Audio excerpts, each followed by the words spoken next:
The academic paradigm in regards to the chronological history of man, the claimed, continued, warts and all documented, completely linear journey to the modern day, from a claimed birthplace upon the continent of Africa to the caves of Europe and Asia, becoming post-Ice Age neoliths, all somehow mysteriously capable of incredible feats, all mysteriously deciding to build similar structures in similar ways of similar size, with no explanation even attempted.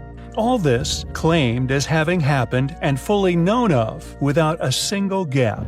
An institutional castle built from nothing but sand. The Bering Strait is home to a theory of the same name, crucial to this evolutionary tale of human development. Yet what resulted from research done by a handful of highly capable individuals of integrity, it is a site which proves beyond doubt that the Bering Strait theory is nothing but a lie, one which those who profit from this current paradigm due to steel have been revealed spending great efforts in protecting it from the truth, a truth mutated into a perceived conspiracy. The Bering Strait was a frozen landmass connecting continents, crucial in explaining primitive man's travel across them.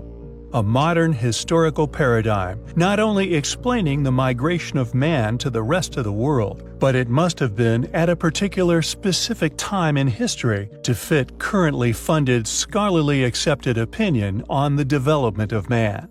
Virginia Steen McIntyre, however, found fossils, stone tools, and strata dating back 200,000 years earlier than academically accepted. She was told to either repeat the excavation and provide fitting dates, or her findings would be thrown out. She stood by her research and eventually lost her funding. However, it seems that Virginia had a knack for studying areas which are clearly, if historical teachings be inaccurate, highly controversial areas of archaeological interest, for she was seemingly a thorn in their sides with her other previous research and subsequent discoveries too, specifically those made at other sites such as Hueyatlaco, an archaeological site in the Valsequillo Basin near the city of Puebla, Mexico. After excavations in the 1960s, the site became notorious due to geochronologist analysis from the research done in conjunction with steel and others also indeed indicated that human habitation at Hueyatlaco dated to as far back as 250,000 years ago. Wikipedia states regarding these finds, quote, "These controversial findings are orders of magnitude older than the scientific consensus for habitation of the New World, which generally traces widespread human migration to the New World to a maximum of 13,000 to 16,000 years ago." End quote. Although these two sites are a considerable distance from one another, they are crucial for the chronological storyline of modern claims regarding timelines of human migration/habitation dates, which they want to be perceived as far back within antiquity as being 13,000 years ago. However, this evidence proves that humans had already established these landmasses more than 250,000 years ago. Although Wikipedia predictably attempts retorts to these claims, to their credit, they have listed a vast array of incredibly talented, highly qualified specialists, along with their own testimonies and personal investigative conclusions, supporting the work of Virginia Steele McIntyre. It's also to its credit that they note the harassment received by these pioneers, who literally threw the rules out of the window in pursuit of the truth. Quote, Steen McIntyre claims that some of the original research team were harassed, viewed as incompetent, or saw their careers hampered due to their involvement in such a controversial and anomalous investigations. End quote. She would eventually lose access to funding, lambasted for her finds and claims never ceasing. Regardless of these attacks, we find Virginia and the many other courageous individuals commendable in their search for the truth. And they are undoubtedly areas which they have debunked with artifacts and dates, evidence so passionately argued as lies, it is almost complimentary to her ability. This controversy is, to us, undoubtedly highly compelling.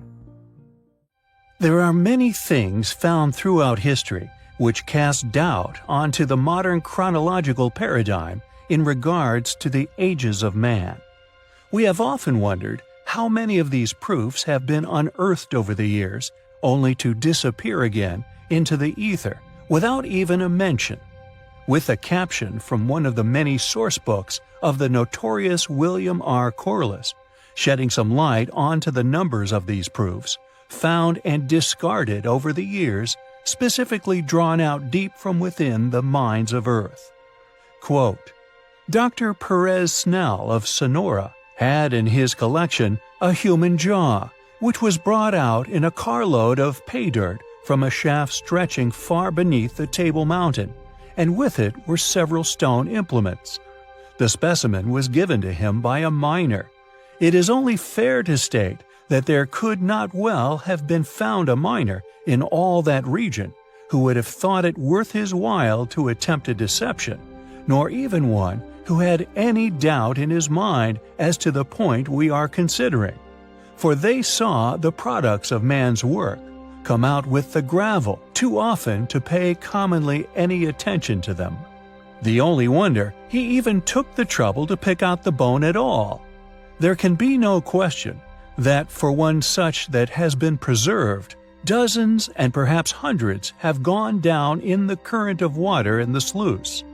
The bones in question had come from a depth of 180 feet below prehistoric lava flows. Colonel Hubbs, State Superintendent of Instruction, had in his possession in 1857 portions of a human skull himself, which itself came from an impossibly old mine. End quote. It would seem the presence of these artifacts be predictably rife, yet ignored due to already established paradigms of history. The Calaveras skull, also known as the Pliocene skull, being one such artifact.